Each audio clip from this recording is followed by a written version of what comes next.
Welcome back to another GB Studio tutorial. I've had a few people reach out asking, is there a way to make an endless runner style game for Game Boy using GB Studio? The answer that I found is sort of. So the tutorial I'll show you today is one possible solution you can use to try to create an endless runner.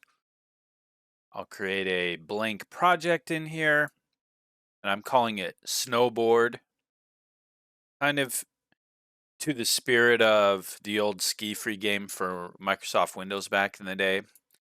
And I do have some graphics that I made, basically a flag, a snowboarder, and a tree. And my snow background is just one color. All right, once I'm in here to GB Studio, I'll go up here to sprites and I will bring in my flag and I'll bring in my snowboarder and I'll bring in my tree. If you haven't done this before, you can watch any of my other tutorials where you can find where I show you how to do the sprites and all of that. So this is kind of assuming that you already know how to do some of those things. Once we have those in there, the only one I really need to change because our flag is just going to be stationary, the tree is going to be stationary, and the snowboarder, I need to go over here to the side and switch this to fixed direction. And here's my vertical snowboarder. I'll add a frame and then I can choose one of those frames, add another one, and I'll put the center one back in here. Then I'll add another frame and I'll have the snowboarder tilted this direction. I didn't spend a lot of time on these graphics, but then we have there, it goes to this position, then here, then this position, then it'll go back to the original position again. Once we have those done, then we can go up here to backgrounds. And then I'll bring in my snow background here for this.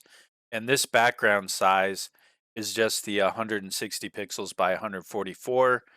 Since it's an endless runner, I am making it be just the size of a standard Game Boy screen resolution. No bigger, and you can't go any smaller. Those are all entered in, and now I can go back to Game World and I'll click the plus and I will add a scene.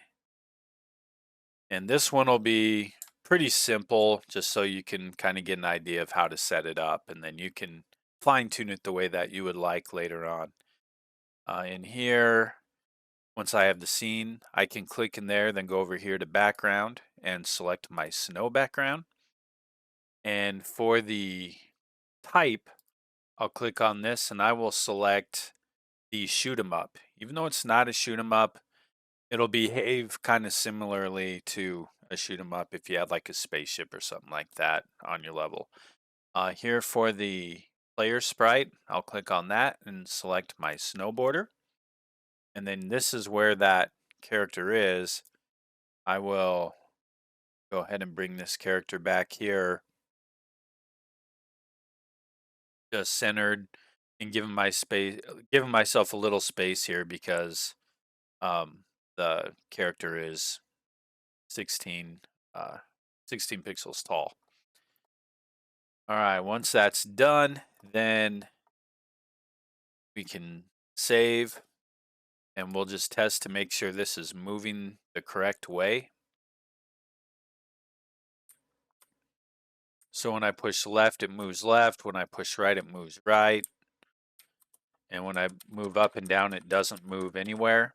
That's perfect. And now I need a way to create the endless running part. So you have to be a little bit creative with this. And we can click here and go add an actor. And I'm going to add 2 actors in here. And with these, it doesn't matter what you use for the actors. I will use just the default arrow. That'll be fine. All right, now if I have my first actor here. Then I can go to on init with that selected and add an event. We're looking for hide, and we'll use hide actor. So right away at the start of the level, it'll kind of be invisible right there.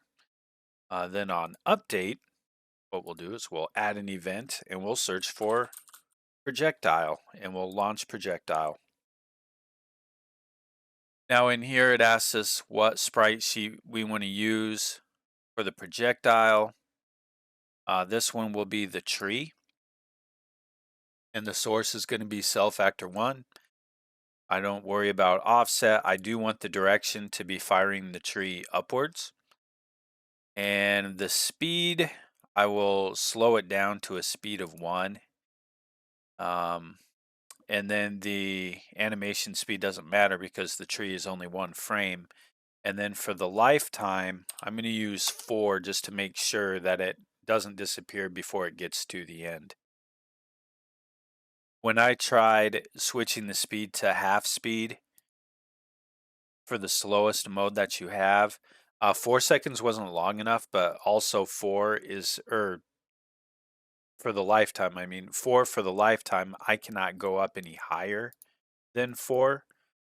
So that made me figure out, well, I guess I better just use the regular 1 speed for that. So that's something you might want to keep in mind as you're working on that. This here, loop animation, destroy on hit is fine, and we want it to collide with player. Can remove the other part, and we can leave the collision group at 3. That is fine. Yeah, I might actually go collision group. All right, now after that, I'm going to add an event, and I'm going to search for wait, and it asks me how long I want to wait. I'll change that to 2 seconds, and then underneath that, I don't want the tree to always come at the same position. So in here, I want to randomize this.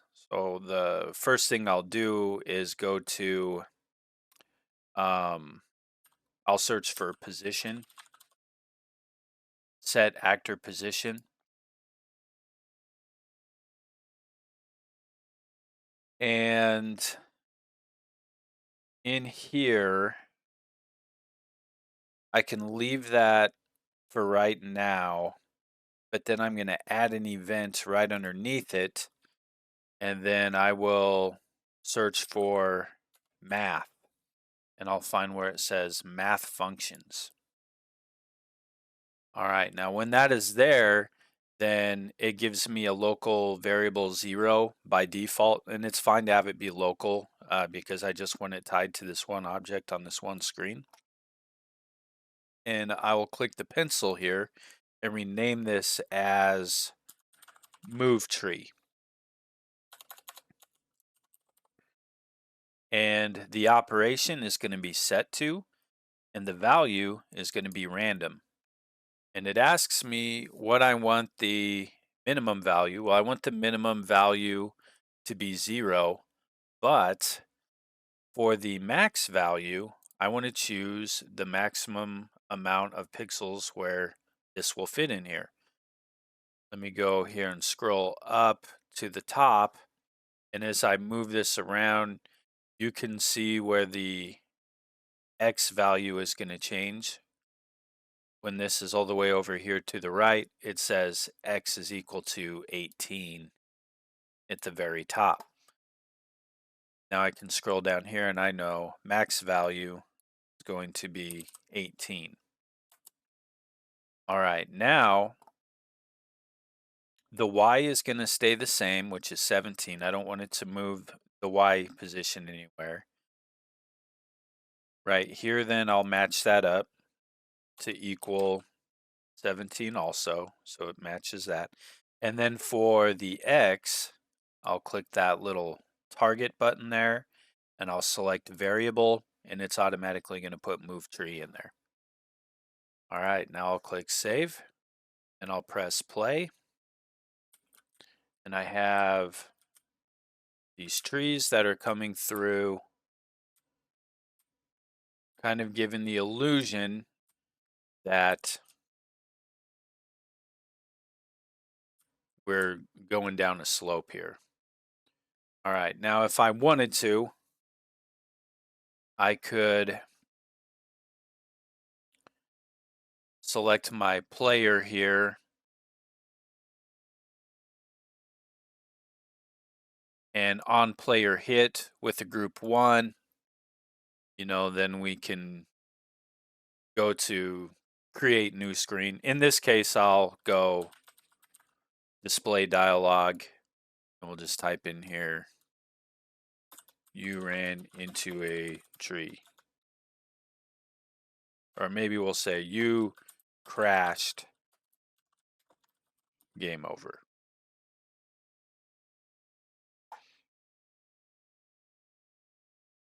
All right, now we'll do this. We run into a tree, game over, and then it pauses the movement on there. And then you could have it go to the game over screen or whatever after that, however you want that to work. All right, now that's the pitfalls we can run into with that, but we want to have something that would allow us to accumulate some points, for example. With that, we can go to our second flag over here, and on init, we will hide the actor. We'll go on to update, and we will launch projectile. This one will have be a flag. Still be from the source. We'll still leave those the same. We'll have it the direction moving up. We want the speed to match that of the trees. So that way everything is moving at the same pace and it doesn't look weird. You want that all to be happening the same. And then the lifetime will also be 4. This one we can put as a collision group of 2 and player. And we'll go destroy on hit. And now we'll go down to add event and we'll do like what we did with the other one. We'll find move to position or set position, set actor position. Underneath we'll add our math. And this one we will name as flag move. And we'll leave the operation to set to, and this will go to random and 0 and double check to make sure 18 for the max value there. And then here for the Y, this is going to be 17.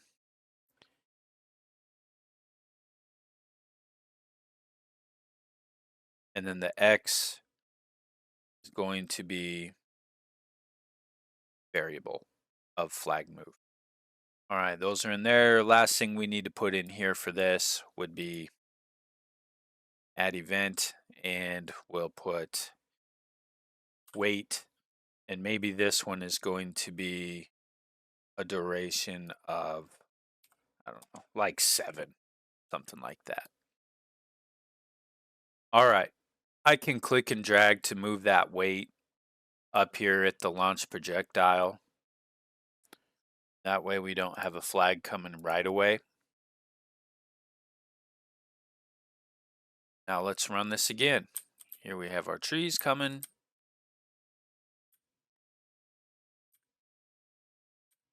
All right, and then there's a flag.